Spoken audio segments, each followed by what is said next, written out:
Episode के start में हमें चुनिबियो टर्म का मतलब बताया जाता है। चुनिबियो बेसिकली ये एक ऐसी मेंटल कंडीशन है जो कि अराउंड 8th ग्रेड यानी टीनेजर्स जो कि प्यूबर्टी हिट कर रहे होते हैं उनको होती है। इस कंडीशन में वो पर्सन अपने आप को कोई एनिमे प्रोटैगनिस्ट समझने लगता है और उसी की तरह एक्ट करता है, यानी कि वो बेसिकली ऐसा समझता है कि उसके पास सुपर नेचुरल एबिलिटीज़ हैं। अब स्टोरी शिफ्ट होती है एक बंदे पे जिसका नाम होता है यूता टोगाशी, जो कि मिडिल स्कूल के टाइम पर एक चुनिबियो था और अपने आप को डार्क फ्लेम मास्टर के नाम से बुलाता था।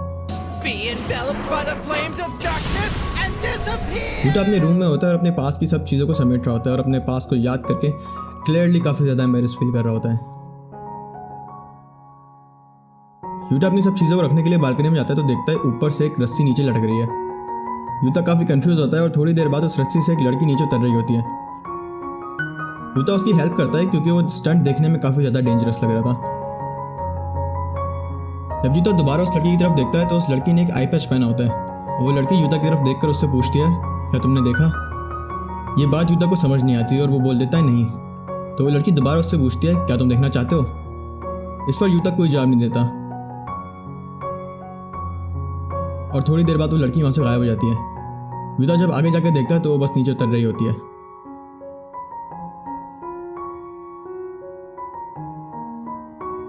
अब अगली सुबह यूता अपने हाई स्कूल के फर्स्ट डे के लिए रेडी हो रहा होता है और अपनी छोटी बहन जिसका नाम कुजुहा होता है उससे पूछता है कि वो कैसा लग रहा है। बेसिकली वो नहीं चाहता कि हाई स्कूल में किसी को पता चले कि वो एक टाइम पर चुनिबियो था।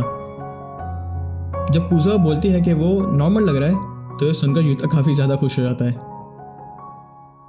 उसके बाद कुजुहा बालकनी में जाती है और यूता का सारा चुनिबियो सामान देखकर फिर से उसे उसके चुनिबियो फेस की याद दिलाती है, जिस पर ऑफकोर्स यूता काफ़ी फ़नी और काफ़ी एम्बैरेसिंग रिएक्शन देता है। अब यूता हाई स्कूल जाने के लिए स्टेशन पहुंचता है और काफ़ी नर्वस फील कर रहा होता है, तो वो एक मिरर के सामने जाके खुद को चेक करने लगता है। जैसे ही यूता मिरर के सामने आता है एक बहुत ही खूबसूरत लड़की आकर उससे टकराती है। यूता जब उस लड़की की तरफ गौर से देखता है तो देखता है कि उस लड़की ने भी सेम ही यूनिफॉर्म पहना है जो कि यूता के हाई स्कूल का है। वो लड़की यूता की तरफ स्माइल करती है और वहाँ से चली जाती है। अब यूता अभी तक इन चीज़ों को सही से प्रोसेस भी नहीं कर पाता कि तभी उसके सामने से वही सेम एपेच वाली लड़की गुजरती है जो कि कल रात को उसकी बालकनी में थी। यूता उसको देखकर समझ जाता है कि तो वही लड़की है जो उसे कल रात दिखी थी। और हाँ, ये एक रोम कॉम एनिमे है तो ऑफ कोर्स उस लड़की ने भी सेम ही यूनिफॉर्म पहना होता है। इसका मतलब वो भी यूता के साथ सेम ही हाई स्कूल जाती है। वो लड़की ट्रेन के प्लेटफॉर्म के आगे खड़ी होती है कि अचानक से ट्रेन आ जाती है। जैसे ही वो ट्रेन आकर रुकती है वो लड़की उसके डोर की तरफ इशारा करती है और वो डोर अचानक से ओपन हो जाता है। अब ये काफ़ी नॉर्मल सी चीज़ थी, ऑब्वियसली ट्रेन आके रुकती है तो डोर ओपन होता है, लेकिन ये चीज़ देखकर यूता काफ़ी ज़्यादा शॉक हो जाता है। वो लड़की यूता की तरफ देखती है और स्माइल करती है और ट्रेन के अंदर बैठ जाती है। और दूसरी तरफ यूता जो कि अभी भी काफ़ी शॉक में था, इसी चक्कर में अपनी ट्रेन मिस कर देता है और बड़ी मुश्किल से हाई स्कूल पहुंचता है। जब यूता हाई स्कूल पहुंचता है तो वो बहुत खुश होता है क्योंकि वो वहाँ किसी को नहीं जानता और किसी को भी उसके चुनिबियो फेस के बारे में नहीं पता। यूता टेरेस पर खड़ा होता है और अपने पुराने टाइम को याद करता है इस डार्क फ्लेम मास्टर। वो थोड़ी सी डार्क फ्लेम मास्टर की मिमिक्री करता है लेकिन काफ़ी एम्बैरेसिंग फील करता है तो वो छोड़ देता है। यूता को ये नहीं पता होता कि उसी टाइम वही आई पैच वाली लड़की उसे नीचे से देख रही है। क्लास में यूता को एक लड़का मिलता है जिसका नाम होता है माकोतो इशिकी, जिससे उसकी काफ़ी अच्छी दोस्ती हो जाती है। माकोतो यूता से क्लास की लड़कियों के बारे में बात करता है क्योंकि वो एक नंबर का ठरकी इंसान है। माकोतो यूता से क्लास की लड़कियों के बारे में बात करता है क्योंकि बात स्टार्ट करने का सबसे अच्छा तरीका है और इससे दोस्ती एकदम पक्की और गहरी हो जाती है। तब यूता क्लास की लड़कियों पर एक नज़र डालता है और देखता है कि वही स्टेशन वाली खूबसूरत लड़की उसकी क्लास में ही है। और भाई उसे देखकर वो इतना खुश होता है, वो सोचता है ये तो पक्का डेस्टिनी है। वो शादी वादी की प्लानिंग करने बैठ जाता है। नहीं, इतना भी नहीं होता, लेकिन हाँ वो बहुत खुश होता है। यूता भी खुश हो ही रहा होता है कि तभी उसके सामने वही आई पैच वाली लड़की आ जाती है और वो यूता को देखकर अपनी चुनिबियो वाली ज़बान में कुछ बोलने लगती है जो कि किसी को समझ नहीं आता। वो कुछ ऐसा बोलते हैं कि उसकी आँख अभी यूता को देखकर रेजोनेट कर रही है। यूता काफ़ी कंफ्यूज होता है और फिर वो लड़की बोलती है कि वो महीनों से नहीं सालों से यूता का इंतज़ार कर रही है। और माकोतो पीछे बैठा सोच रहा होता कि यूता कितना लकी है कि उसे फर्स्ट डे पे एक लड़की ने कन्फेस किया है। अब उस लड़की की आंख में अचानक से बहुत दर्द होने लगता है। जब उस लड़की का दर्द बहुत ज़्यादा बढ़ने लगता है तो यूता उसे लेकर इन्फर्मरी आता है। इन्फर्मरी में यूता उसे आई ड्रॉप्स देते हुए पूछता है कि कल रात को वो उसकी बालकनी में क्या कर रही थी, जिस पर वो लड़की काफ़ी अजीब वे में रिस्पॉन्स देती है और बोलती है कि वो और यूता काफ़ी टाइम से एक दूसरे को जानते हैं और वो काफ़ी टाइम से यूता को देख रही है। यूता को कुछ समझ तो नहीं आता लेकिन उसे इतना पता चल जाता है कि ये लड़की पक्का चुनिबियो है। अब बातों ही बातों में वो लड़की यूता का चुनिबियो नेम यानी डार्क फ्लेम मास्टर से उसको एड्रेस करती है।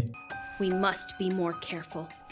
Dark Flame Master. यूता अपना चुनिबियो नेम सुन के बहुत ज़्यादा डर जाता है और उस लड़की से पूछता है कि आखिर उसे इस बारे में कैसे पता, जिस पर वो लड़की कोई साफ जवाब नहीं देती। और फिर यूता काफ़ी अलग अलग टेक्निक्स का यूज़ करता है उस लड़की से सच निकलवाने के लिए, और ये सीन काफ़ी ज़्यादा फनी था। ये सीन आप लोगों को ज़रूर देखना चाहिए। एंड में वो लड़की बताती है कि उसने यूता को देख लिया था टेरेस पे जिम के बाहर। यूता काफ़ी डर जाता है और उस लड़की से बोलता है कि ये बात तो किसी को नहीं बताए। वो लड़की पूछती है कि क्यों नहीं बताना, तो यूता बोलता है कि वो नहीं चाहते किसी को उसके पास्ट के बारे में पता चले। वो लड़की अभी भी काफ़ी कंफ्यूज होती है क्योंकि उसके लिए तो ये सब नॉर्मल है। लेकिन दूसरी तरफ यूता जो काफ़ी डरा हुआ है और काफ़ी अनॉयड है, आखिरकार रीका से बोलता है कि ये सब फेक है और ऐसा कुछ भी नहीं होता। रीका अचानक से खड़ी होती है और उससे बोलती है कि ये सब फेक नहीं है और वो ये प्रूव कर सकती है। यूता काफ़ी डर जाता है और रीका उससे करीब आने लगती है। यूता एकदम से पीछे होते होते गिर जाता है और रीका धीरे धीरे उसके पास आती है और साथ साथ अपना आई पैच रिमूव करने लगती है और उसकी आंख एक्चुअली शाइन कर रही होती है। एकदम से वो लड़की अपना आई पैच पूरा रिमूव कर देती है और यूता काफ़ी डर जाता है कि तभी उसका पैर स्लिप करता है और वो लड़की यूता के ऊपर ही गिर जाती है। और तभी हमें पता चलता है कि उस लड़की ने बस लेंस पहना हुआ था और उसकी आई एक्चुअली नॉर्मल ही है। यूता उसकी आंखों में आई ड्रॉप डालता है और वहाँ से जाने लगता है। और फिर सीन शिफ्ट होता है स्कूल ग्राउंड में जहाँ पर एक स्पीच चल रही होती है।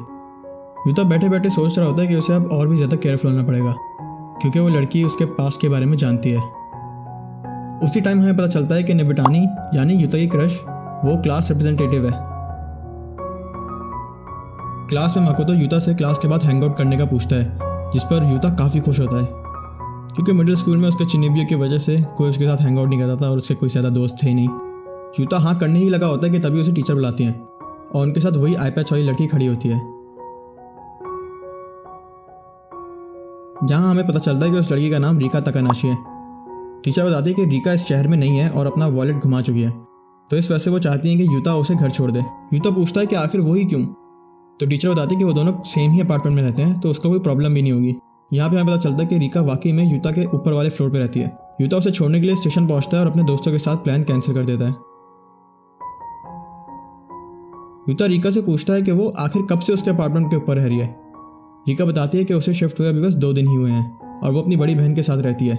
रीका फिर से अपने चुनिबी वाले फेस में आती है और अपने आप को आई ऑफ द विकेड लॉर्ड बुलाती है। यूता उसे मना करता है और इन्हीं सब भागा दौड़ी के बीच उनकी ट्रेन मिस हो जाती है और उन्हें घर पहुंचते पहुंचते शाम हो जाती है। वो दोनों जैसे तैसे अगली ट्रेन पकड़ के शाम तक घर आते हैं तो यूता देखता है कि उसकी छोटी बहन कुजुहा काफ़ी परेशान लग रही है। यूता जब घर पहुंचता है तो देखता है कि जो सामान रीका के घर पर आना था उसके ना होने की वजह से वही सामान यूता के घर पर रखवा दिया गया है। यूता रीका से पूछता है कि क्या उसे सबके बारे में पता था, जिस पर रीका बोलती है कि हाँ, उसे एक्चुअली 3 बजे तक घर पर होना था। लाइक वाह, क्या बात है। और यूता को ये बात कुछ पसंद नहीं आती। I was supposed to have been home by 3 o'clock. Takanashi's little sister, the person above us. उसके बाद जब यूता रीका के सामान की तरफ एक बार देखता है तो सोचता है कि एक इंसान के लिए इतना ज़्यादा सामान क्यों। तो रीका फिर उसे अपना सामान दिखाती है जो कि फालतू कचरा होता है जिसे वो आर्टिफैक्ट्स और रेलिक्स वगैरह कहती है। लाइक लड़की पूरी की पूरी ही चुनिबियो है। यूता ये सब देखकर बहुत गुस्सा होता है लेकिन आखिर में रीका की मदद करता है उसका सामान उसके घर तक पहुंचाने के लिए।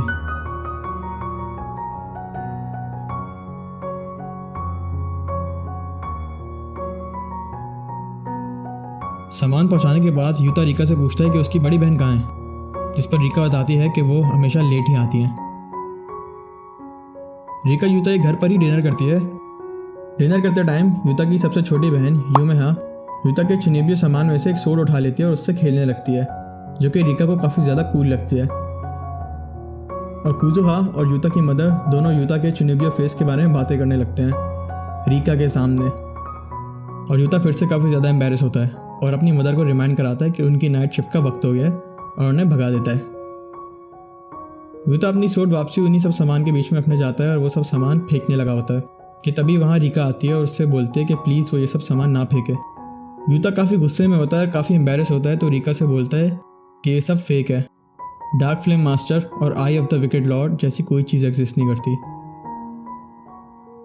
तो रीका उसकी बात काटते हुए बोलती है कि ये सब फेक नहीं है और उसे फिर से रिक्वेस्ट करती है कि वो ये सब सामान ना फेंके। एंड में यूता रीका की बात मान लेता है और बोलता है कि वो ये सब सामान को अभी तो नहीं फेंकेगा लेकिन बाद में ऑक्शन कर देगा। और रीका स्माइल करती है और काफ़ी खुश होती है कि यूता ने उसकी बात मान ली।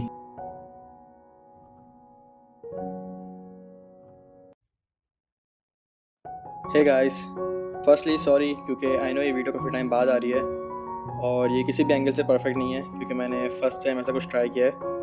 जैसे कि मैंने बोला था, मेरे पास बहुत सारी चीज़ें जो मुझे ट्राई करनी है और उनमें से एक ये है। तो टू बी फेयर, ये एनिमे मुझे one of the best romance anime लगता है और इससे मैंने काफ़ी कुछ सीखा है। और आई थिंक मेरी जो फर्स्ट AMV एडिट थी वो भी इसी एनिमे में थी। तो या, and as always thanks for watching.